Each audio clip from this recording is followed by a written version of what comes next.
Hello and welcome to Legend Prep. तो जैसा कि हमने पिछली क्लास में देखा था, हमने टॉट का इंट्रोडक्शन कवर कर लिया था। तो आज सेकंड क्लास है, हम टॉट के एसेंशियल्स को कवर करने वाले हैं। टॉट में क्या क्या इंपॉर्टेंट चीज़ें होती है, इंजूरिया साइन डैमनम क्या होता है, डैमनम साइन इंजूरिया क्या होती है। इसके साथ ही हम प्रैक्टिस क्वेश्चंस भी करने वाले हैं। ऑफ कोर्स जितना हम लर्निंग करते हैं उसको टेस्ट करने के लिए इट्स वेरी इंपॉर्टेंट कि हम उसको टेस्ट भी करें। अगर टेस्ट नहीं करेंगे तो सीधी सी बात है कि इन्फॉर्मेशन आपको रिटेन हो रही है नहीं हो रही है, ना आपके लिए अच्छा होगा ना मेरे लिए अच्छा होगा। तो हम पिछली क्लास में जितने भी हमने चीज़ें पढ़ी थी थोड़ा बहुत उससे लेंगे क्वेश्चंस, और जो इस क्लास में पढ़ेंगे थोड़ा बहुत उनसे क्वेश्चंस लेंगे। मिक्स सेट होगा एक, और हम क्लास के एंड में उन क्वेश्चंस को प्रैक्टिस करेंगे। आप अपने आंसर जो है कमेंट बॉक्स में लिख सकते हो। एक क्वेश्चन ऑफ द डे होगा। अभी हम स्टार्ट करते हैं। तो जब हम टॉट के बारे में बात करते हैं, सबसे पहली चीज़ निकलती है कि एसेंशियल्स ऑफ टॉट। किसी भी चीज का एसेंशियल समझना जरूरी है। हमने ये तो समझ लिया कि टॉट कैसे डिस्टिंक्ट होता है, टॉट क्या होता है क्या नहीं होता है, कैसे वो सारे सिविल रॉन्ग्स जो होते हैं वो टॉट नहीं होते हैं, राइट। टॉट is only a part of civil wrong, ये सब हमने समझ लिया। But at the end of the day हमें जाना है उसके डीप में जाएंगे तभी मतलब कि हम समझ पाएंगे। क्योंकि आप देखोगे जामिया के जो पीवाईक्यूज होते हैं, एमयू के जो पीवाईक्यूज होते हैं, इनमें काफी बार वो पूछ लेते हैं डायरेक्टली उन केस लॉस जो डील करते हैं एसेंशियल्स ऑफ टॉट से। आज हम एक 3 केसेस देखने वाले हैं स्पेसिफिकली, जो कि रिपीटेडली आए हुए हैं, ना सिर्फ जामिया में एमयू में but even like CLAT in AILET के प्रीवियस ईयर क्वेश्चंस में अगर आप देखोगे तो वो आए हुए हैं। तो उनको हम अच्छे से समझने वाले हैं कि ये केसेस इतने इंपॉर्टेंट क्यों है, इसमें क्या ऐसा इनएंशिएट किया गया है जिसकी वजह से इंपॉर्टेंट हो जाते हैं। तो पहला एसेंशियल है एक्ट या ओमिशन। हमने पिछली क्लास में भी देखा था कि टॉर्ट के बारे में जब हम डिस्कस कर रहे थे, पहले पार्ट ऑफ डेफिनेशन में हमने डिस्कस किया था टॉर्ट क्या नहीं होता है, and second part of definition में हमने डिस्कस किया था टॉर्ट क्या होता है। तो सिमिलरली जब हम एक्ट एंड ओमिशन के बारे में बात करते हैं तो हम इंप्लाई कर रहे हैं कि एक तो मतलब टॉर्ट जो है वो होता क्या है, यानी कि एक्ट, एंड ओमिशन मतलब कि यानी कि क्या चीज आप नहीं कर रहे हो तो वो भी टॉर्ट में आ सकती है। तो इसको सिंपल भाषा में हम बोलेंगे कि एक्ट करना, यानी कि जैसे फॉर एग्जाम्पल मान लो मिस्टर ए है और ये है मिस्टर बी। मिस्टर ए जो है मिस्टर बी के ऊपर अगर कुछ भी गलत काम कर रहे हैं या उनके साथ कुछ नाइंसाफी कर रहे हैं तो हम क्या कहेंगे, वो एक पॉजिटिव एक्ट कर रहे हैं। अब देखो यहां पे एक वर्ड समझना जरूरी है, पॉजिटिव, ठीक है। There is a positive. हम जब सेंस यहाँ पे यूज करें तो पॉजिटिव का मतलब ये नहीं है कि कुछ अच्छा काम कर रहे हैं। जनरली यही होता है कि हम बोलते हैं लेकिन this is a positive act, this is a negative act. Negative का कॉनोटेशन हमेशा यही निकलता है कि कोई चीज जो है वो बुरी है या वो अच्छी नहीं है, और पॉजिटिव का मतलब क्या निकलता है, ये अच्छा इंसान है, ये अच्छी चीज है। बट जहां हम यहाँ पे टॉट में बात कर रहे हैं पॉजिटिव के बारे में, तो हम पॉजिटिव से इंप्लाई कर रहे हैं कि एक एक्ट हो रहा है, एक चीज जो हो रही है वो क्या हो रही है, डू हो रही है। अब सिंपल सी बात है, आप एक्ट को डिनोट कर सकते हो डू, या इसका आप पास्ट पार्टिसिपल ले लो डिड, ठीक है। जैसा आपको लेना आप ले सकते हो डू एंड डिड। हम जनरली डू से रिप्रेजेंट करते हैं बिकॉज ऑब्वियसली हम प्रेजेंट में अभी बात करेंगे, we will not be dealing with the past. तो जब हम पॉजिटिव के बारे में बात कर रहे हैं तो पॉजिटिव का मतलब है एक्ट, और नेगेटिव मतलब क्या हो गया कि आप नहीं कर रहे हो, है ना। नेगेटिव में क्या आता है, हमेशा जब भी हम नेगेटिव चीजों के बारे में बात करते हैं तो सबसे पहले हमारे माइंड में आता है उस चीज से नॉट, है ना। नॉट या फिर तो नॉट या नो, ये जो टर्म्स है ये क्या होते हैं, नेगेटिव होते हैं। जैसे फॉर एग्जांपल मैंने बोला I am not walking, I am not speaking, यानी कि मैं कुछ काम नहीं कर रहा हूं। मैं यहाँ पे ये इंडिकेट नहीं कर रहा हूं मैं क्या कर रहा हूँ, चीज में ये इंडिकेट कर रहा हूं, मैं सिग्निफाई कर रहा हूं कि मैं ये काम नहीं कर रहा हूं। तो ये नेगेटिव चीजें हैं। तो ओमिशन का मतलब है कि कोई चीज नहीं करना। जैसे फॉर एग्जांपल हम यहाँ पे सिंपल सी बात है, हम ओमिशन का मतलब ये नहीं कि कुछ भी बोल रहे हैं, एक ड्यूटी बोल रहे हैं, एक स्पेसिफिक ड्यूटीज के बारे में बात कर रहे हैं, लेकिन वो ड्यूटीज जो है वो ऑब्लिगेटरी होनी चाहिए, यानी कि वो लीगल होनी चाहिए। ऐसा नहीं कि मान लो आपका मन किया कि किसी ने आपको बोल दिया कि तुमने चैरिटी क्यों नहीं दी, तो अब तुमने चैरिटी नहीं दी इसके लिए आपको वो जेल नहीं भेज सकते, इसलिए आपने कोई लीगल रॉन्ग नहीं कर दिया है, राइट। तो यहाँ पे जब हम नॉट के बारे में बात कर रहे हैं तो अगेन वो नॉट एक ऐसा नॉट है जिसकी वजह से लीगल इंप्लीकेशंस हो सकते हैं। इसका हम आगे देखने वाले हैं, तो इसीलिए अपना हम डिटेल में नहीं जा रहे, अभी हम बस एक आउटलाइन क्रिएट कर रहे हैं, राइट। पहले एक आउटलाइन समझना जरूरी है, धीरे धीरे हम तीनों चीजों को अच्छे से समझ लेंगे कि रेमेडीज क्या होती है, नॉल जो अदर एसेंशियल्स है। अभी बस एक एक्ट एंड ओमिशन का आपको आउटलाइन समझना है जो इन एग्जांपल्स में हमने डिस्कस किया है। अब दूसरा आता है हमारे पास लीगल इंजरी या लीगल डैमेज, ठीक है। लीगल इंजरी या लीगल डैमेज, इसी में वो दो कॉन्सेप्ट्स आते हैं जो हमने बोला था कि injuria sine damnum and damnum sine injuria. तो इसको आप सिंपली लिख सकते हो इंजूरिया साइन डैमनम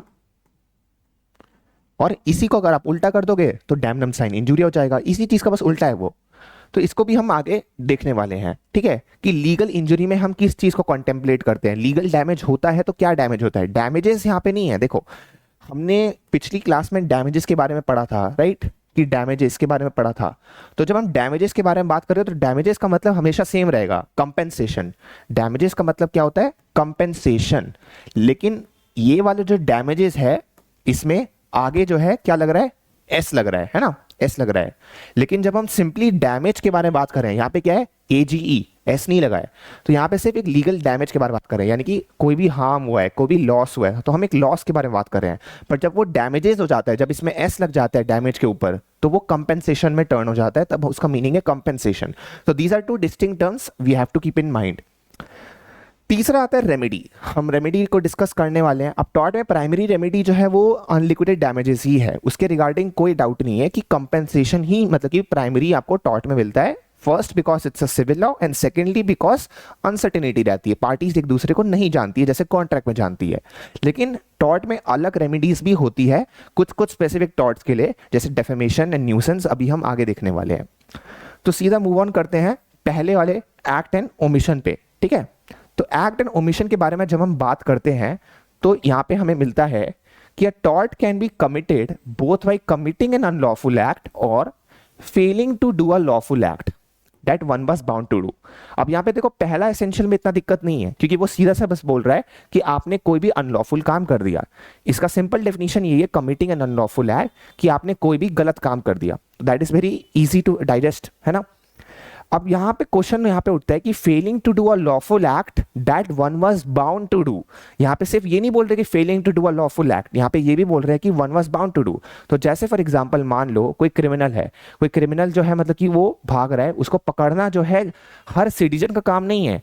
हर सिटीजन के पास उस क्रिमिनल को पकड़ने का राइट है within a limited sphere, but उनके पास जो है वो ऑब्लिगेशन नहीं है उसको पकड़ने का, है ना। जैसे अगर मान लो आप एक आम नागरिक हो तो आपके ऊपर तो लॉ ने नहीं बोला कि तुम जाके चोरों को पकड़ो, नहीं, वो किसका काम है, वो पुलिस वालों का काम है, सीबीआई है जिनका भी काम है ना, तो वो पुलिस वालों का काम है। तो इसमें बोला गया है कि कोई भी लॉफुल एक्ट अगर आप नहीं कर रहे हो, तो लॉफुल एक्ट है यहाँ पे चोर को पकड़ना, उसमें कुछ गलत काम नहीं है, एज लॉन्ग एज आप एक्सेसिव फोर्स नहीं यूज कर रहे हो तो वो तो एक लॉफुल काम है। लेकिन अगर आप इसे नहीं भी करते हो तो आपको पनिश नहीं किया जाएगा, क्योंकि वो आपके लिए बाउंडेशन नहीं है, आपका ऑब्लिगेशन वो नहीं है। बट जिसके लिए वो बाउंडेशन है, जिसके ऊपर लॉ ने मैंडेटरी ड्यूटी डाली है कि नहीं आपका ये काम है, आपका ये जॉब है, आपको लॉ इन्फोर्समेंट ने बोला वो ये काम करने के लिए, और उस काम को वो नहीं करता है, तो वहां पे हम कहते हैं कि उस पर्सन ने क्या किया है, ओमिशन किया है। उस पर्सन ने एक्ट नहीं किया है, उस पर्सन ने क्या किया है, ओमिशन किया है। एक्ट इसलिए नहीं किया है क्योंकि एक्ट क्या होता है हमेशा, जैसे हमने अभी देखा, पॉजिटिव होता है, यानी कि कुछ करना होता है उसके लिए, और ओमिशन क्या होता है, कुछ नहीं करना लेकिन वो गलत होना, कुछ नहीं करना ही गलत है यहाँ पे, तो ओमिशन। तो failing to do a lawful act that one was bound to do, तो पुलिस ऑफिसर है, he is responsible for controlling the crime. उसकी ड्यूटी होती है कि भाई मतलब सिस्टम ऑर्डर में रहे, सब कुछ सही रहे, वो क्राइम को प्रिवेंट करे, जो भी मुजरिम है उन सबको अपना कैद रखे एंड ऑल। लेकिन उसने अगर वो नहीं किया तो वो क्या कर रहा है, अपनी ड्यूटी का वो ब्रीच कर रहा है जो कि लॉ ने उस पर इम्पोज किया है। अब यहाँ पे एक चीज जो इंपॉर्टेंट है वो ये है कि जब भी हम कमीशन या ओमिशन के बारे में बात कर रहे हैं, यानी कि एक्ट एंड ओमिशन के बारे में बात कर रहे हैं, तो ये नेसेसरी होना चाहिए कि वो एक लीगल राइट को इन्फ्रिंज कर रहा है। अगर वो कोई भी लीगल राइट को इन्फ्रिंज नहीं कर रहा है तो हम यहाँ पे उससे डील नहीं कर रहे हैं। तो लीगल राइट को वो इन्फ्रिंज कर रहा है, इसीलिए हम बात कर रहे हैं। जैसे फॉर एग्जांपल मान लो कोई पुलिस ऑफिसर है, उसकी कोई ड्यूटी है ना, उसकी जैसे पुलिस ऑफिसर की सिर्फ ड्यूटी ये तो नहीं होता कि लाइक वो पकड़े लोगों को, उसकी ड्यूटी बहुत सारी होती है, सबके पास काफ़ी ड्यूटीज़ होती है। तो अगर उसकी ड्यूटीज़ की वजह से जो है उसने कोई नहीं निभाई लेट से, तो कोई लीगल राइट किसी का इन्फ्रिंज नहीं हुआ। जैसे फॉर एग्जांपल मान लो वो एफआईआर है, उसे रजिस्टर करना है, वो मैंडेटरी है, लेकिन मान लो उसे डायरी में कुछ रिकॉर्ड रखना है जिसके लिए उसके पास 2 दिन का डेडलाइन दिया हुआ है, तो उसने आज के दिन नहीं किया वो काम, यानी कि उसने ओमिशन कर लिया एक तरह से आप कह रहे हो, लेकिन वो ओमिशन नहीं है। क्यों नहीं है? क्योंकि उसके पास 2 दिन का डेडलाइन है, उसने अभी तक कोई लीगल राइट ब्रीच नहीं किया है, उसने लॉ वायलेट नहीं किया है, उसके काम की वजह से कोई लीगल इंप्लीकेशन अराइज नहीं हो रहा। तो जब भी हम कमीशन एंड ओमिशन के बारे में बात करते हैं तो हमेशा हमें देखना है लीगल इंप्लीकेशंस कुछ हो रहे हैं, नहीं हो रहे हैं, क्या कोई लीगल राइट वायलेट हो रहा है या नहीं हो रहा है। तो इसीलिए यहाँ पे आता है हमारा थर्ड चीज है कि violations of social religious and moral obligation are not considered टॉट। तो सोशल चीजें क्या हो गई, फॉर एग्जांपल अब हर सोसाइटी में अलग अलग कस्टम होते हैं। जैसे फॉर एग्जांपल अगर आप अमेरिकन सोसाइटी में जाओगे तो वहाँ पे अलग कस्टम होंगे, इंडियन सोसाइटीज में अलग कस्टम है। तो हमारे पास एक कन्वेंशंस होता है कि अगर आप मान लो इस सोसाइटी में रहते हो तो जनरली आप इस तरह के कपड़े पहनोगे, इस तरह की बोलचाल बोलोगे एंड ऑल। और अगर आप इसे नहीं निभाते हो, अगर आप इसका नहीं फॉलो करते हो, आप कन्फर्म इसको नहीं करते हो, तो यानी कि आप यहाँ पे क्या कर रहे हो, वायलेशन कर रहे हो। लेकिन क्या इसके लिए आपको सजा दे दी जाएगी? नहीं। तो यहाँ पे जब भी हम बात करते हैं वायलेशंस के बारे में तो हम लीगल राइट के वायलेशंस के बारे में कंसर्न्ड है।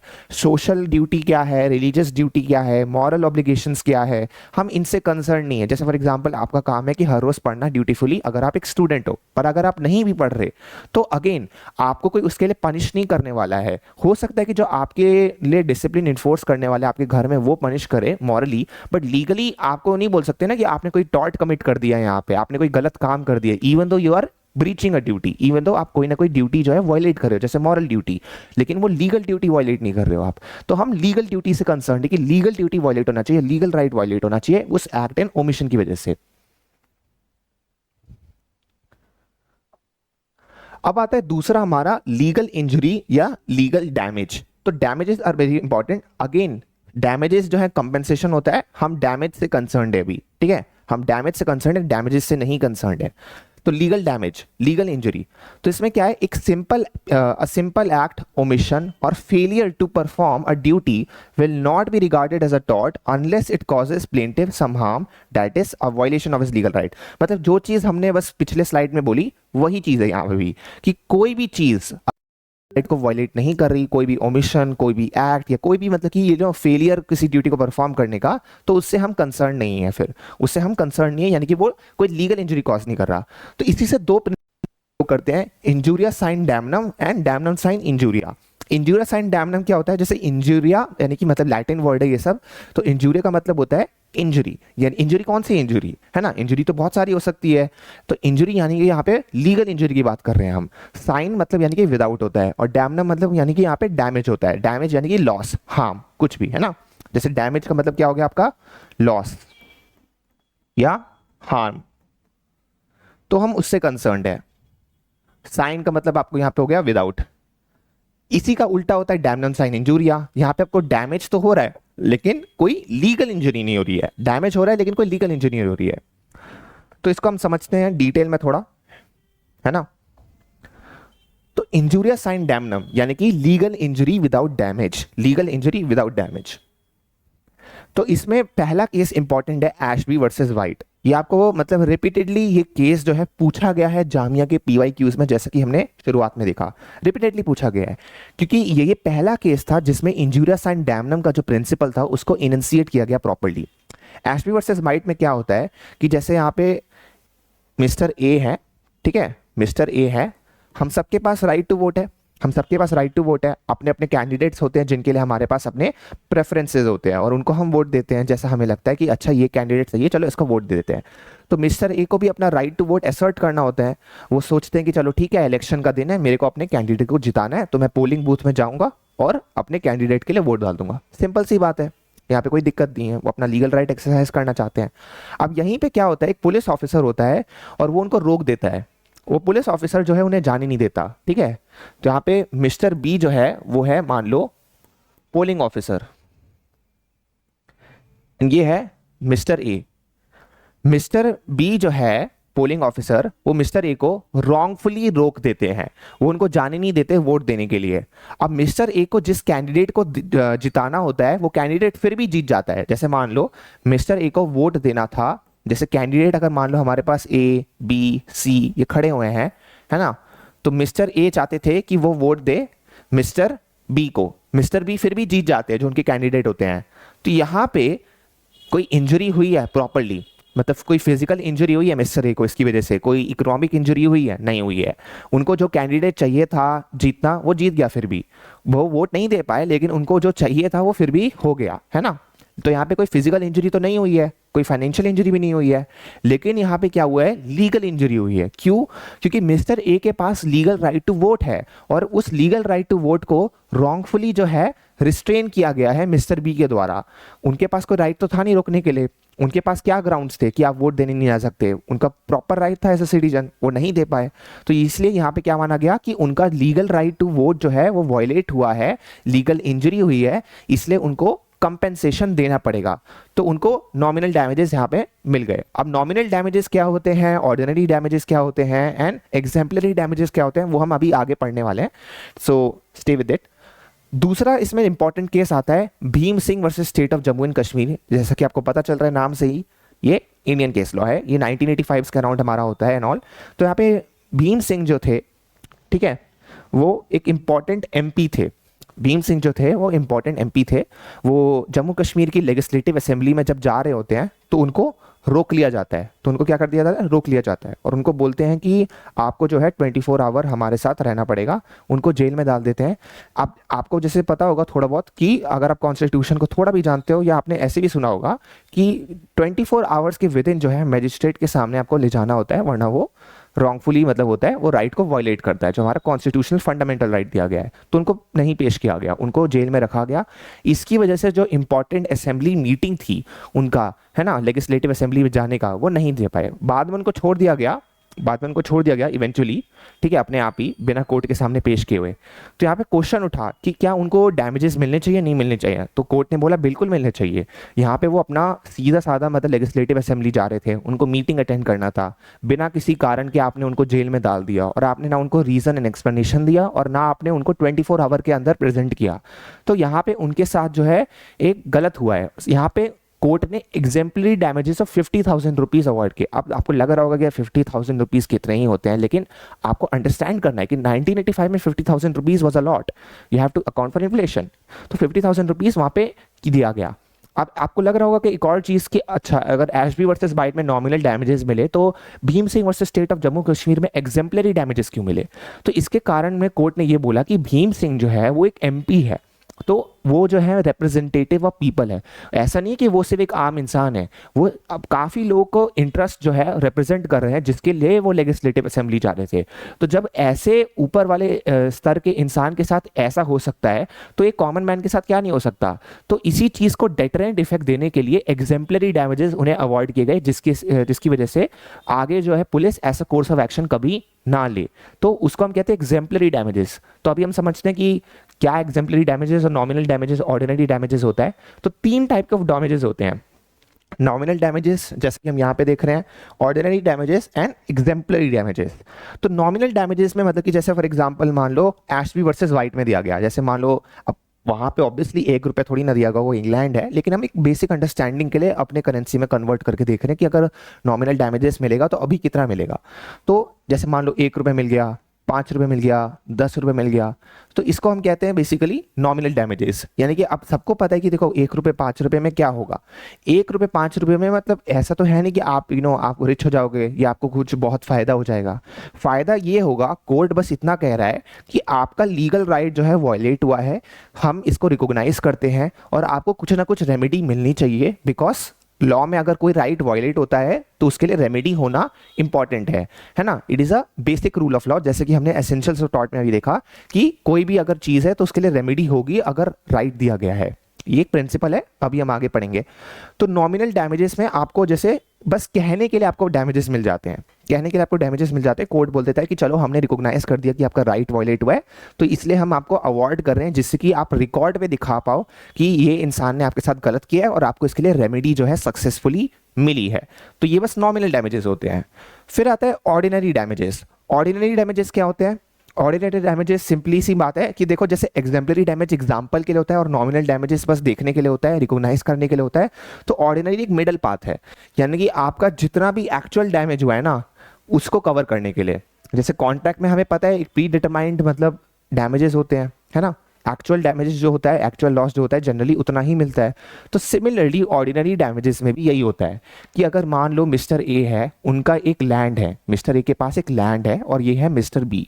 अगर मिस्टर बी जो है मिस्टर ए के लैंड पे आते हैं रॉन्गफुली, वो ट्रेसपास कमिट करते हैं, तो यहाँ पे जो है मान लो उनकी लैंड पे बहुत सारे मतलब क्रॉप्स थे, कुछ कुछ क्रॉप्स जो है वो ट्रैम्पल कर देते हैं क्योंकि वो ट्रेसपास करते हैं बिना देखे हुए कि भाई क्या उनका डिस्ट्रॉय हो रहा है। तो मिस्टर ए का जो है यहाँ पे लॉस हुआ है ना, उनके क्रॉप्स थे, स्टैंडिंग क्रॉप्स थे, उनको थोड़ा लॉस हुआ है।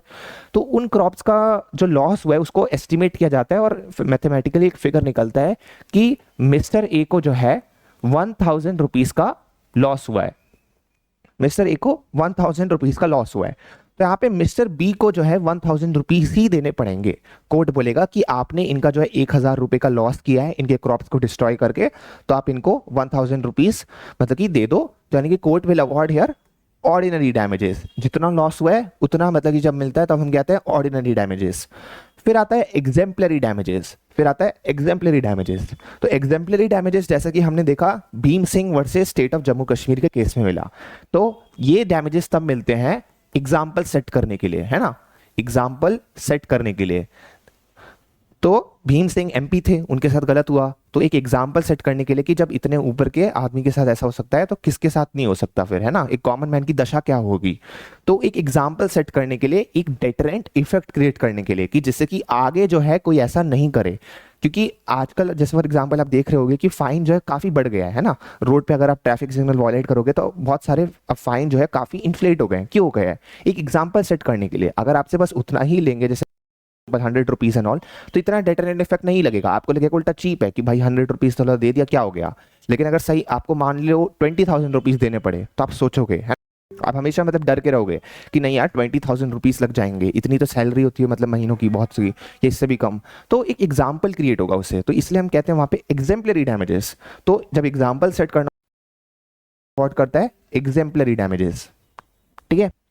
तो नेक्स्ट है हमारा डैमनम साइन इंजूरिया। अब जैसा कि हमने देखा था साइन इंजूरिया एंड डैमनम, हमने तीनों का मीनिंग समझ लिया है। तो पहले इनका हम मीनिंग्स डिनोट कर देंगे। किसी भी चीज़ को अगर आप डिफाइन करने की कोशिश करते हो तो आपको वो वर्ड्स को यूज़ करना है, आपको उन टर्म्स को यूज़ करना है जिनका मीनिंग आप ऑलरेडी समझ चुके हो, उससे आपका काम ईजी हो जाता है। अब फॉर एग्जाम्पल मान लो कोई सेंटेंस है, उस सेंटेंस में 5 वर्ड्स है, राइट, उस सेंटेंस में 5 वर्ड्स है, 3 वर्ड्स आप ऑलरेडी जानते हो, तो आपका काम ईजी हो गया ना, आपको सिर्फ 2 वर्ड्स का मीनिंग निकालना है। तो सिमिलरली यहाँ पे हमें तीनों का मीनिंग पता है ऑलरेडी, यहाँ पे सिर्फ वर्ड्स की रीअरेंजिंग की गई है। तो डैमनम का मीनिंग क्या होता है? डैमेज। डैमेज यानी कि मतलब क्या, हम डैमेजेस की बात कर रहे हैं जो कंपेंसेशन होता है? नो, हम बात कर रहे हैं लॉस के बारे में या हार्म के बारे में, राइट। साइन मतलब होता है विदाउट, साइन मतलब विदाउट, और इंजूरिया मतलब होता है लीगल इंजरी। इंजूरिया मतलब क्या होता है? Legal injury. तो इसका मीनिंग क्या हुआ? Damage without legal injury. Damage without legal injury simply means कि डैमेज, जब भी हम फॉर एग्जांपल मान लो किसी पर्सन को बोल रहे होते हैं कि लाइक तुमने वो काम किया है, तो हम ये तो नहीं बोलते कि लाइक डू दिस विदाउट, हम सीधा बोलते हैं डू दिस, राइट। तो सिमिलरली हमें भी अंडरस्टैंडिंग के लिए ये जो विदाउट लीगल इंजरी है, ये हमारे पूरे कॉन्सेप्चुअल डेफिनेशन में इंपॉर्टेंट जरूर है, लेकिन हमारा मेन फोकस किस चीज पे है? डैमेज। यहाँ पे सिर्फ डैमेज हो रहा है, यहाँ पे लीगल इंजरी नहीं हो रही है, राइट। तो लीगल इंजरी हो रही थी पहले वाले में, उसमें डैमेजेस नहीं हो रहे थे, इसमें क्या हो रहा है? डैमेज हो रहा है लेकिन लीगल इंजरी नहीं हो रही है। अब इसमें एक लैंडमार्क केस है ग्लोसेस्टर ग्रामर स्कूल केस। तो ये केस जो है ग्लोसेस्टर ग्रामर स्कूल केस, आप देखोगे बहुत बार मतलब कि जामिया में आया हुआ है, पीवाईक्यूज में पूछा हुआ है, जैसे एशबी वर्सेस वाइट पूछा हुआ है, और भी अलग अलग लैंडमार्क केस है टॉर्ट के अलावा भी जो पूछे जाते हैं। तो सिमिलरली टॉर्ट में this is one of the landmark cases, Gloucester grammar school case. अब इसमें होता क्या है कि ए होता है और बी होता है, इन दोनों का अपना एक ग्रामर स्कूल चल रहा होता है, ठीक है, ए एंड बी। अब इनिशियली मिस्टर ए के पास एक ग्रामर स्कूल है, उस ग्रामर स्कूल में लेट से देयर आर 9 स्टूडेंट्स। 9 स्टूडेंट्स ए के ग्रामर स्कूल में आते हैं, अच्छे खासे पैसे मिलते हैं ए को, उसके अपना बिजनेस चल रहा है। अब हाल ही में नेबरहुड में जो है मिस्टर बी की अराइवल होता है, मिस्टर बी आते हैं वहां पे। अब मिस्टर बी के स्कूल जो है वो भी ग्रामर स्कूल है, वो भी ग्रामर स्कूल प्रोवाइड कर रहा है। अब यहाँ पे क्या होता है कि वो सर्विसेज तो वही प्रोवाइड कर रहे हैं जो मिस्टर ए प्रोवाइड कर रहे हैं, लेकिन ज़्यादा अच्छी क्वालिटी प्रोवाइड कर रहे हैं और कम पैसे में प्रोवाइड कर रहे हैं, सबसे बड़ी बात। तो इसकी वजह से जैसा अगर मान लो मिस्टर ए जो है वो 15,000 पाउंड्स पर ईयर चार्ज कर रहे हैं, तो मिस्टर बी चार्ज कर रहे हैं 10,000 पाउंड्स, राइट। अब इंग्लिश कैसे होता है, पाउंड्स ही होगा वहां पे, रुपए तो यूज होगा नहीं, राइट। तो पाउंड्स, ठीक है। तो यहाँ पे ऑब्वियस सी बात है कि जो बच्चे हैं वो तो यही प्रेफरेबल करेंगे ना कि अगर हमें क्वालिटी भी अच्छी मिल रही है, पैसे भी कम लग रहे हैं, तो हम यहीं पे चले जाए, इससे बढ़िया यहाँ पे क्यों रहेंगे मिस्टर ए में। तो धीरे धीरे ए के जो स्टूडेंट्स होते हैं वो बी के यहाँ जाने लगते हैं, और इससे ए को लॉस होता है क्योंकि उसके स्टूडेंट्स जो वो बी के यहाँ जा रहे हैं, बी के ग्रामर स्कूल में। तो यहाँ पे पॉइंट क्या है, यहाँ पे लॉस तो हो रहा है, राइट यहाँ पे मिस्टर ए को लॉस हो रहा है, और किसकी वजह से हो रहा है, मिस्टर बी की वजह से लॉस हो रहा है। लेकिन क्या यहाँ पे कोई लीगल राइट वायलेट हो रहा है, क्या कोई लीगल इंजरी हो रही है, नहीं हो रही है, because right to fair trade जो है सबके पास है, राइट। कोई भी इंसान जो है कंपटीशन में जब उतरता है तो ऐसा तो है नहीं कि सबको इक्वल बेनिफिट मिलता है। जो ज़्यादा प्रेफरेबल सर्विसेज प्रोवाइड करता है, जो ज़्यादा मतलब कि अपना दिमाग लगाता है, जो ज़्यादा अच्छी क्वालिटी सर्विस देता है, तो वो आगे बढ़ता है मार्केट में। सिंपल रूल है फेयर कॉम्पिटिशन का। तो इसलिए मिस्टर बी ने यहाँ पे ए के साथ कुछ गलत नहीं किया है, और लॉ भी नहीं बोलता कि आपने कुछ गलत किया है। तो यहाँ पे भले ही आपको लॉस हो रहा हो, लेकिन आप कोर्ट में अगर जाके मिस्टर ए सूट फाइल करते हैं कि भाई मेरे को पैसे चाहिए, इन्होंने मेरे साथ गलत किया, मेरा लॉस हो रहा है, मेरे को भरपाई हो, तो नहीं हो पाएगा, वो जीत नहीं पाएंगे। क्यों? क्योंकि यहाँ पे कोई लीगल इंजरी नहीं हो रही है। So what matters in the end कि लीगल राइट वायलेट हो रहा है, कि लीगल इंजरी हो रही है। यानी अगर लीगल इंजरी हो रही है तब इंजूरियस साइन डैमनम है, यानी कि वहां पे डैमेज हो या ना हो वो मैटर ही नहीं करता। हो सकता है कि लीगल इंजरी के साथ साथ एक्चुअली में कोई फाइनेंशियल डैमेज हो, लेकिन financial damage is not important, what is important is legal injury. But damnum sine injuria उसका एकदम रिवर्स है ना, इसलिए वर्ड भी रीअरेंज ऐसे किया गया है। तो उसमें सिंपल सी बात है कि भाई डैमेज हो रहा है लेकिन लीगल इंजरी नहीं हो रही है, तो मैटर वहीं पे खत्म।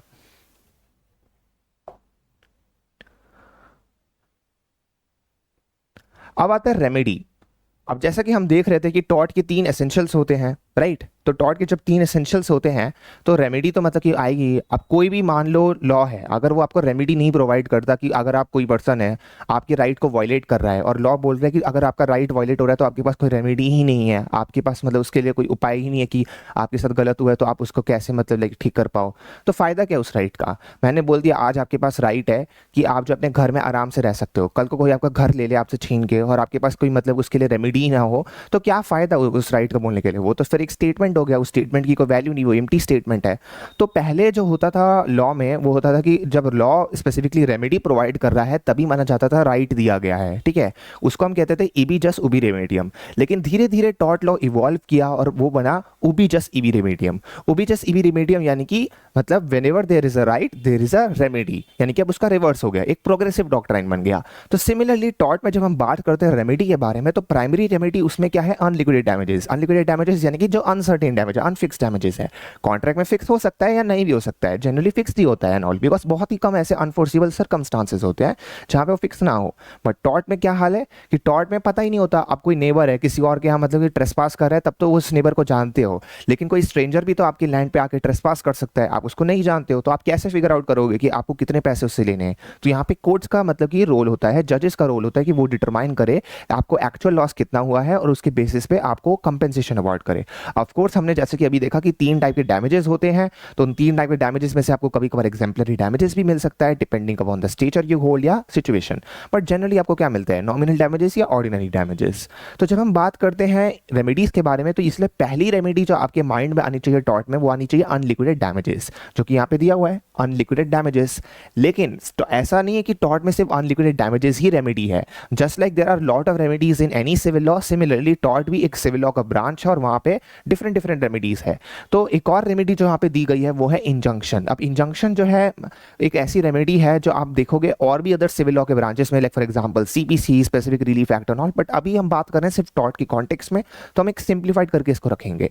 तो इंजंक्शन का मतलब क्या होता है, इंजंक्शन का मतलब होता है सिंपली कि कोर्ट ने आपको ऑर्डर कर दिया टू रिफ्रेन या प्रोहिबिट या स्टॉप, ठीक है। तो इंजंक्शन का मतलब होता है कि टू रिफ्रेन करना, रिस्ट्रेन करना, स्टॉप करना, प्रोहिबिट करना, सिंपली एक प्रोहिबिटरी मतलब मॉडल होता है। तो जैसे फॉर एग्जांपल मान लो यहाँ पे मिस्टर ए है, मिस्टर ए का एक घर है, ये मिस्टर बी है, ये मिस्टर बी का घर है। अब यहाँ पे मिस्टर बी जो है एक डीजे को लाते हैं, ठीक है, म्यूजिक सिस्टम को लाते हैं और बहुत तेज तेज आवाज आ रही है, ठीक है, इसे बहुत तेज तेज आवाज आ रही है जो कि ऑब्वियसली सराउंडिंग में फैल रही है ना, क्योंकि जब डीजे बजता है, लाउड स्पीकर बजता है, तो ऐसा तो है नहीं कि बस लिमिटेड रहता है एक स्पेसिफिक एरिया से, वो काफी दूर फैलता है एंड ऑल, राइट। तो वो जो वॉइस है, वो जो म्यूजिक की आवाज़ है, वो मिस्टर ए के घर तक आ रही है। इसकी वजह से मिस्टर ए जो है, उनका संडे है, वो ऑफ डे है, वो चाह रहे हैं कि कोशिश करने के लिए वो सो जाए, लेकिन वो सो पा नहीं रहे हैं क्योंकि मिस्टर बी का जो मतलब म्यूजिक सिस्टम है उसकी वजह से उनकी स्लीप जो है डिस्टर्ब हो रही है। तो यहाँ पे क्या हो रहा है, मिस्टर बी के एक्ट की वजह से मिस्टर ए को न्यूसेंस हो रहा है। न्यूसेंस यानी कि मतलब एक अनलॉफुल इनडायरेक्ट इंटरफेरेंस, हम आगे जाके भी पढ़ेंगे, बट अभी हमें बेसिक एग्जाम्पल के लिए समझना है कि उनको न्यूसेंस हो रहा है। तो यहाँ पे मिस्टर ए को जो न्यूसेंस हो रहा है, क्या मतलब उनके पास रेमेडी तो 2 है यहाँ पे, या तो वो अनलिक्विडेटेड डैमेजेस ले सकते हैं, यानी कि वो कोर्ट में सूट फाइल कर सकते हैं और वो बोल सकते हैं कि जब जब मिस्टर बी न्यूसेंस करेंगे वो कोर्ट में जाएंगे, वो पैसे लेंगे। But this is impractical, right? आप खुद ही सोचो, अगर मान लो हफ्ते में 52 वीक्स होते हैं, 52 वीक्स में ऐसे न्यूसेंस के इंसिडेंट हो रहे हैं और हर बार वो कोर्ट में जाके मतलब कि न्यूसेंस का पहले सूट फाइल करेंगे, फिर वो सक्सेसफुल होगा नहीं होगा depending upon the evidence and whatever and all, तो ये बहुत ही इम्प्रैक्टिकल हो जाएगा, राइट? और यहाँ पे तो मिस्टर ए खुद ही डिस्टर्ब हो जाएंगे ऐसे करते करते। तो इसीलिए इसके लिए यहाँ पे इंजंक्शन लाया गया है। इंजंक्शन का मतलब क्या है कि यहाँ पे आपको पैसे नहीं मिलेंगे, आपको जो है आपके बदले कोर्ट बोलेगा कि चलो ठीक है आप डिस्टर्ब हो रहे हो इस एक्शन की वजह से, तो उस एक्शन को रिस्ट्रेन करने के लिए कोर्ट जो एक ऑर्डर पास कर देगा इंजंक्शन का। तो here mister A will prefer कि इंजंक्शन का ऑर्डर पास हो जाए, mister B is prohibited from playing his music system rather than giving him money from time to time, right? तो यहाँ पे अनलिक्विडेटेड डैमेजेस के बजाय इंजंक्शन जो है ज्यादा प्रेफरेबल रेमेडी हो सकती है। तो इसीलिए हमारा दूसरा प्रेफरेबल रेमेडी जो है वो क्या है? इंजंक्शन। यानी कि कोर्ट यहाँ पे एक प्रोहिबिटरी ऑर्डर पास करता है किसी पर्सन को बोलने के लिए, डिफेंडेंट को बोलता है या जो टॉर्ट फीजर है या जो रॉन्ग डूअर है कि ये रॉन्ग मत करो, ये टॉर्ट जो है अब कंटिन्यू मत करो। फिर आता है हमारे पास restitution of property. Restitution of property, अब जैसा कि रेस्टिट्यूशन जो वर्ड है अपने आप पे उसका मीनिंग क्या है समझना जरूरी है पहले। तो रेस्टिट्यूशन का सिंपली मीनिंग होता है रिस्टोरेशन, ठीक है? रिस्टोरेशन। तो रेस्टिट्यूशन ऑफ प्रॉपर्टी जो है उसमें सिंपल सी बात है, जैसा आप समझ रहे हो वैसा ही हाल है। यहाँ पे अगर मान लो आपकी प्रॉपर्टी है, आपकी प्रॉपर्टी किसी ने बिना लॉ के मतलब सहाय, है ना, बिना लॉ के सहाय इसलिए बोल रहा हूँ मैं क्योंकि ऑब्वियसली कोर्ट का भी ऑर्डर हो सकता है। फॉर एग्जांपल मान लो आपकी प्रॉपर्टी जो है वो डिस्प्यूट में है और कोर्ट ने ऑर्डर पास कर दिया कि अब आपकी प्रॉपर्टी जो है मिस्टर बी की होगी, तो यहाँ पे आपका राइट नहीं है, राइट? तो यहाँ पे प्रॉपर्टी छीनी तो जा रही है लेकिन वो लॉ के सपोर्ट से, लॉ के सैंक्शन से छीनी जा रही है। तो जब हम यहाँ पे बात कर रहे हैं प्रॉपर्टी के बारे में जो रॉन्गफुली किसी ने ले ली है तो वो लॉ के बिना ली है, राइट? तो किसी ने आपकी प्रॉपर्टी रॉन्गफुली ले ली है यानी कि बिना लॉ के लिए है, बिना लॉ के सैंक्शन के लिए ले ली है, तो वहां पे रेस्टिट्यूशन ऑफ प्रॉपर्टी जो है एक रेमेडी होती है। यानी कि आप कोर्ट में जाओगे, आप सूट फाइल करोगे और आप मतलब कि जजेस जो है वहां पे आपको प्रॉपर्टी वापस दिलवाएंगे अगर आपका राइट जो है एक्चुअली में एग्जिस्ट करता है ना। तो ये रेस्टिट्यूशन ऑफ प्रॉपर्टी होता है। फिर आता है सेल्फ हेल्प। फिर आता है सेल्फ हेल्प। अब देखो सेल्फ हेल्प एक बेसिकली एक्स्ट्रा जुडिशियल रेमेडी होती है। एक्स्ट्रा जुडिशियल रेमेडी मतलब वो रेमेडीज होती है जो कि आप इन्फोर्स कर सकते हो without even going to the court and all. But self help इतना रिकमेंडेड नहीं होता है बिकॉज अगेन जहां पे भी एक्स्ट्रा जुडिशियल रेमेडीज के बारे में हम बात करते हैं तो प्रॉब्लम वहां पे क्या है? एक्स्ट्रा जुडिशियल, यानी कि वहां पे कोर्ट्स जो है कंट्रोल नहीं कर सकती कि आप रेमेडीज जो अपनी इन्फोर्स कर रहे हो वो किस तरह से इन्फोर्स कर सकते हो। लाइक फॉर एग्जांपल बहुत ज्यादा दिक्कतें होती है प्राइवेट डिफेंस के बारे में, इसलिए क्योंकि लोगों को पता नहीं होता कि जब प्राइवेट डिफेंस वो कर रहे हैं यानी कि वो अपना सेल्फ डिफेंस कर रहे हैं तो कितना डिफेंस कर सकते हैं वो, यानी कि कितने प्रोपोर्शन में कर सकते हैं, जिसकी वजह से उन पे भी कभी कभार जो है सूट फाइल हो जाता है बिकॉज उन्होंने बहुत ही ज्यादा डिसप्रोपोर्शनेट अटैक कर दिया, राइट? तो इसलिए सेल्फ हेल्प इतना रिकमेंडेड नहीं होता। और सेल्फ हेल्प कहां यूज हो सकता है? तो जैसे फॉर एग्जांपल जैसे ये मिस्टर ए है, ठीक है, ये मिस्टर ए है, ये मिस्टर बी है, इनकी लैंड है इन दोनों की और एक दीवार है ये। अब यहाँ पे मिस्टर ए के लैंड पे एक ट्री है, इस ट्री के ब्रांचेस जो है यहां तक आ रहे हैं, इस ट्री के ब्रांचेस जो है यहां तक आ रहे हैं, तो ऑब्वियसली वो मिस्टर बी की लैंड में आ रहा है ना, वो मिस्टर बी की लैंड में ओवरशैडो कर रहा है। तो यहाँ पे मिस्टर बी को जो वो सनलाइट का एक्सेस का राइट है अपनी लैंड पे वो जो है कर्टेल हो रहा है क्योंकि ये ट्री का ब्रांच जो है रॉन्गफुली ओवर हैंग कर रहा है। तो यहाँ पे मिस्टर बी के पास ऑप्शन है, या तो वो कोर्ट में जाके बोलेंगे कि देखो भाई मिस्टर ए को आप बोलिए कि ये काट दे ये ट्री अपना क्योंकि ये मेरे लैंड पे कैसे आ सकता है, लेकिन वो सोचते हैं कि भाई कोर्ट में क्यों जाए, वो एक एक्स लेते हैं और खुद ही इसको काट देते हैं। तो यहां पे मिस्टर बी ने जो एक्शन लिया है उसको हम कहते हैं सेल्फ हेल्प, उसको हम क्या कहते हैं? Self help. यानी कि यहां पे वो बिना कोर्ट जाए एक एक्शन ले रहे हैं उस रॉन्ग को एलिमिनेट करने के लिए जो मिस्टर ए जो है उनके ऊपर कर रहे हैं, राइट? एक न्यूसेंस को एलिमिनेट करने के लिए। तो यहाँ पे हम क्या कहेंगे? उन्होंने किया है सेल्फ हेल्प। लेकिन सेल्फ हेल्प की अपनी लिमिटेशंस है, आपको लॉ के बाउंड के विद इन करना है। फॉर एग्जांपल मान लो कोई पुलिस ऑफिसर है, वो आपको रॉन्गफुली अरेस्ट करता है, आपको पता है उसके पास कोई ग्राउंड नहीं आपको अरेस्ट करने के लिए या रॉन्गफुली उसने आपको अरेस्ट किया है, लेकिन इसका मतलब ये नहीं कि आप जेल तोड़ के बाहर निकल जाओगे, राइट? सेल्फ हेल्प के नाम पे, क्योंकि वो अपने आप में ही एक दूसरा रॉन्ग हो जाएगा, वहां पे आप पब्लिक प्रॉपर्टी को डिस्ट्रॉय कर रहे हो, वेंडलिज्म में आ जाएगा वन ऑल। तो आपको इसीलिए बहुत ध्यान रखना है जब आप सेल्फ हेल्प का यूज कर रहे हो। फिर आता है अपॉलजी। अपॉलजीज जो है सिर्फ मतलब हम बहुत ही लिमिटेड केसेस में यूज देखते हैं इसका, स्पेसिफिकली हम देखते हैं टॉर्ट ऑफ डेफेमेशन में। अगर ए है और बी है, ए ने बी की मतलब रेपुटेशन को गिरा दिया क्योंकि उसके बारे में फॉल्स स्टेटमेंट्स या तो उसने पब्लिश कर दिया या तो मतलब कि स्लैंडर कर दिया, यानी कि मतलब स्पोकन स्टेटमेंट, ओरल स्टेटमेंट, तो यहाँ पे क्या हो गया, उसकी reputation in right thinking members of society वो गिर गई है, यानी कि एक डेफेमेशन हो गया है। तो यहाँ पे उसको भरपाई करने के लिए या तो पैसे दे सकता है या तो वो अपॉलजी दे सकता है। ये ऑफ कोर्स डिपेंड करता है जिसकी मतलब जिसके साथ डेफेमेशन हुआ है, जिसके साथ गलत हुआ है, कि उसको क्या चाहिए एंड ऑल।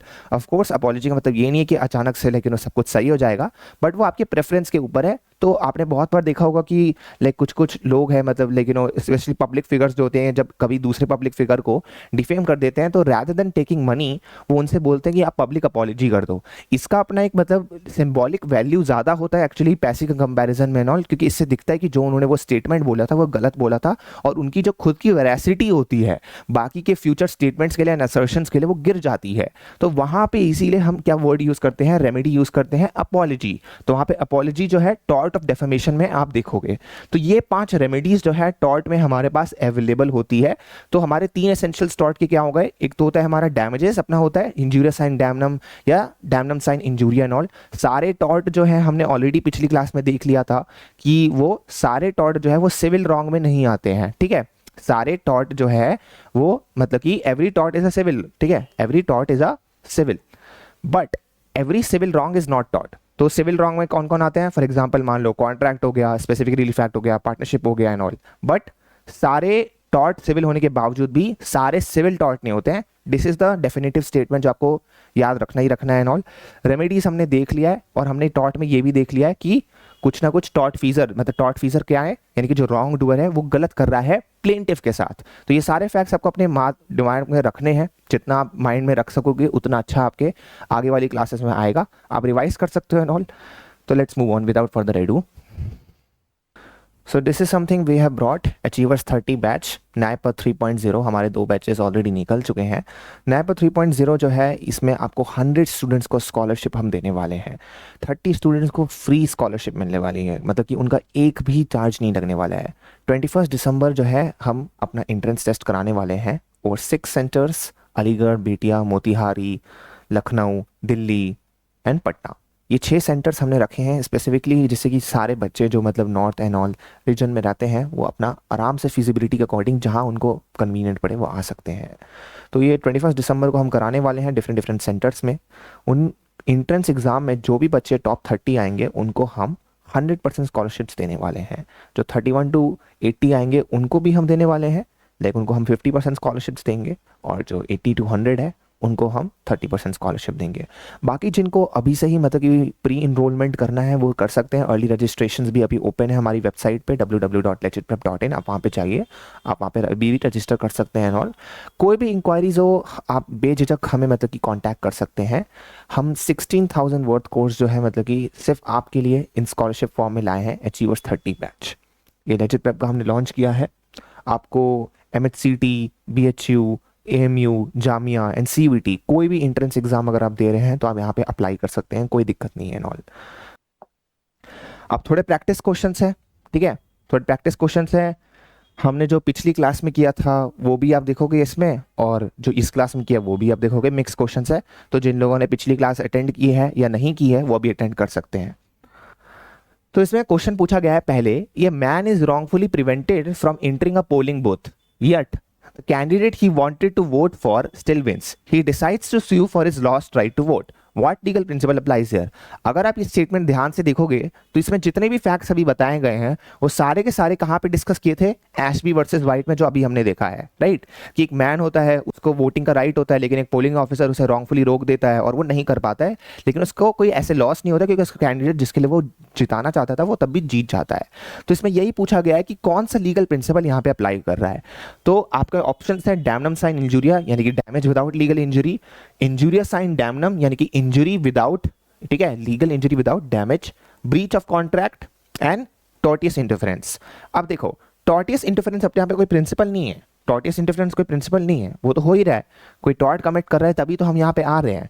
तो वो तो हो नहीं सकता। सिमिलरली कॉन्ट्रैक्ट यहाँ पे कहाँ से आ गया, हम टॉर्ट की बात कर रहे हैं, कॉन्ट्रैक्ट कैसे आ सकता है, तो ऑप्शन सी भी एलिमिनेट हो गया। अब आता है आपके पास कि damnum sine injuria, injurious sine damnum. अब यहाँ पे अगर आप देखोगे तो उसके पास वोटिंग का राइट है और वोटिंग का राइट वायलेट हो रहा है, जैसे कि एशबी वर्सेस वाइट में हुआ था, यानी कि यहाँ पे लीगल इंजरी हो रही है। बट डैमनम साइन इंजरी का तो मतलब क्या होता है कि डैमेज विदाउट लीगल इंजरी, तो ऑप्शन ए भी एलिमिनेट हो गया। तो what is the correct answer, option number B, है ना। करेक्ट आंसर हमारा हो जाता है ऑप्शन नंबर बी। अब आता है कि ग्लोसेस्टर ग्रामर स्कूल केस ए का क्लेम जो है, ठीक है, अभी हमने देखा ग्लोसेस्टर ग्रामर स्कूल केस में क्या हुआ, तो इसमें आप आपसे पूछ रहे हैं कि मिस्टर ए का जो क्लेम था वो बी के अगेंस्ट फेल क्यों कर गया, यानी कि आपको एक्नॉलेज कर रहे हैं, आपने पढ़ लिया है, अब आप बताओ कि वो क्लेम क्यों फेल किया है। तो चार ऑप्शन आपके पास है कि ए का कोई लीगल राइट था ही नहीं, ए का कोई लीगल राइट था ही नहीं, कोई डैमेज ही नहीं हुआ, there was no legal injury and the school was illegal. अब इसमें देखो एक्सट्रीम ऑप्शन पहले एलिमिनेट करेंगे हम, बी का स्कूल इलीगल था, कहीं फैक्ट में नहीं दिया गया, ये कहां से आ गया। सिमिलरली कि there was no damage, damage तो था, डैमेज तो था, तभी तो डैमनम साइन इंजूरिया लिखा है, तो ऑप्शन बी भी एलिमिनेट हो गया। अब बचता है आपके पास दो, A had no legal right, there was no legal injury. A का एक लीगल राइट तो हो ही सकता है ना, ए हैड नो लीगल राइट, ये भी तो अपने आप में एक्सट्रीम ऑप्शन है, क्योंकि इसका मतलब तो ये भी हो सकता है कि ए का कोई लीगल राइट ऐसे भी नहीं है। बट यहाँ पे ऑप्शन सी आपके पास डायरेक्टली क्या बोल रहा है, there was no legal injury, simple है, डैमेज विदाउट लीगल इंजरी, तो यानी कि there was no legal injury, तो option C is the correct answer, है ना, ऑप्शन सी। अब आता है what is the primary remedy sought in tort cases, तो इसमें पूछा गया है कि प्राइमरी रेमेडी जो होती है टॉर्ट के केसेस में वो कौन सी रेमेडी होती है। तो अभी हमने देखा कि 5 रेमेडीज होती है, लेकिन प्राइमरी रेमेडी कौन सी होती है जो मतलब हम हमेशा से डिस्कस करते आ रहे हैं, injunction, liquid damages, unliquid damages, compensatory damages. Injunction होती है रेमेडी, लेकिन प्राइमरी रेमेडी नहीं होती है। लिक्विडेट डैमेजेस होता ही नहीं है वो तो टॉर्ट में, अनलिक्विडेट डैमेजेस होते हैं, लिक्विडेट तो होता ही नहीं, वो तो कॉन्ट्रैक्ट में हो सकता है, क्योंकि लिक्विडेट मतलब सर्टेन फिक्स, टॉर्ट में कैसे फिक्स हो सकता है। अनलिक्विड डैमेजेस बिल्कुल सही है, और कंपेंसेटरी डैमेजेस नहीं होता, कंपेंसेटरी डैमेजेस नहीं होते, कोई डैमेजेस का मतलब ही यही है आपको मिल रहा है कंपेंसेशन के लिए, उसमें कंपेंसेटरी लगाना यानी कि रिडंडेंट हो गया, उसमें यही हो गया फॉर एग्जांपल कि मैं बोल दूं किसी इंसान को कि अच्छा इंसान है, गुड इंसान है, दोनों दोनों साथ लगा के कोई पॉइंट नहीं बनता, अच्छा गुड इंसान उसका कोई पॉइंट बना, दोनों का मीनिंग सेम ही है, तो कंपेंसेटरी डैमेजेस। और जैसा कि हमने देखा there are other forms of damages also like exemplary damages, अब वो सिर्फ कंपेंसेशन के लिए थोड़ी ना होता है, वो एग्जाम्पल सेट करने के लिए भी होता है, तो ये दोनों ही काउंट पे गलत है, ऑप्शन नंबर डी, तो करेक्ट आंसर इज सी। अब इसमें पूछा गया है कि a plaintiff suffers financial loss due to a lawful act of another party which legal principle is applicable, यानी कि यहाँ पे पूछ रहे हैं आपसे कि अगर कोई जो प्लेंटिफ है उसको फाइनेंशियल लॉस हो रहा है, प्लेंटिफ यानी कि कौन, जो पीड़ित है जिसके साथ गलत हुआ है ना, जिसके साथ टॉर्ट हुआ है, तो इसमें पूछ रहे हैं कि अगर प्लेंटिफ फाइनेंशियल लॉस होता है due to lawful act of another party, कौन सा लीगल प्रिंसिपल एप्लीकेबल है। तो अगर आपको याद होगा तो जो हमने अभी केस डिस्कस किया है ये ग्लोसेस्टर ग्रामर स्कूल केस में ही था, और ग्लोसेस्टर ग्रामर स्कूल में हमने क्या पढ़ा था, damnum sine injuria, right. Injurious sine damnum हो सकता है, नहीं हो सकता, क्योंकि फाइनेंशियल लॉस की बात हो रही है। इंजूरियस साइन डैमनम किसके बारे में, लीगल इंजरी के बारे में बात कर रहा है। टॉर्टियस इंटरफेरेंस हो नहीं सकता, स्ट्रिक्ट लायबिलिटी ना हमने अभी तक पढ़ा है और ना इसका कुछ लेना देना है इससे दूर दूर तक। स्ट्रिक्ट लायबिलिटी मतलब होता है नो फॉर लायबिलिटी, यानी कि आपने प्रिकॉशंस पे ले लिए फिर भी आपकी जो है लायबिलिटी बन रही है, तो इसका कुछ लेना देना ही नहीं है इस चीज से, ठीक है। यहाँ पे लॉफुल एक्ट है, यहाँ पे लॉफुल एक्ट है और फाइनेंशियल लॉस है, वो कहाँ पे कैप्चर हो रहा है, डैमनम साइन इंजूरिया में कैप्चर हो रहा है, तो करेक्ट आंसर क्या हो जाता है हमारा, बी।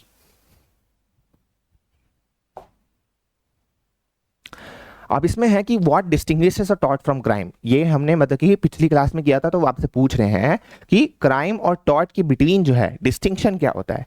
तो इसमें पहला ऑप्शन क्या आपके पास दिया हुआ है, tort is only against individuals, tort is only against individuals, tort is only against individuals, क्या ऐसा हम बोल सकते हैं, क्वेश्चन यही है। अभी हम सारे ऑप्शंस को पहले देखेंगे फिर एलिमिनेट करना स्टार्ट करेंगे, और जो एकदम एक्सट्रीम लगेगा उसको हम एलिमिनेट करना सीधा कर देंगे। Tort involves criminal intent, tort involves criminal intent, ये तो हो ही नहीं सकता, ये तो एकदम पूरा मतलब टॉर्ट एंड क्रिमिनल लॉ दोनों को ही मर्ज कर दिया, तो टॉर्ट इन्वॉल्व्स क्रिमिनल इंटेंट ये तो एलिमिनेट हो गया, इंटेंट इंपॉर्टेंट ही नहीं है टॉर्ट में। Tort involves compensation not punishment, tort involves compensation not punishment, फिर है tort requires a jury trial. Jury trial जो होता है बेसिकली वहाँ पे क्या होता है, अमेरिका में होता है, हमारे यहाँ नहीं होता। अब जूरी ट्रायल में सिंपली वो 12 मेंबर्स जो होते हैं वो सिविल मतलब जो भी मतलब सिविलियंस होते हैं, नॉर्मल सिविलियंस, उनको लाया जाता है डिस्टिंक्ट वोकेशंस या प्रोफेशंस जो होते हैं ऑल जजेस के एडिशन में जज करने के लिए कि इनका जो मतलब इनोसेंट है या गिल्टी है जो भी पार्टी है। तो इसका कुछ लेना देना ही नहीं है, tort requires jury trial and all. पहली बात तो जूरी ट्रायल वो क्रिमिनल लॉ में ही होता है और जूरी ट्रायल का कुछ लेना देना ही नहीं है टॉर्ट से।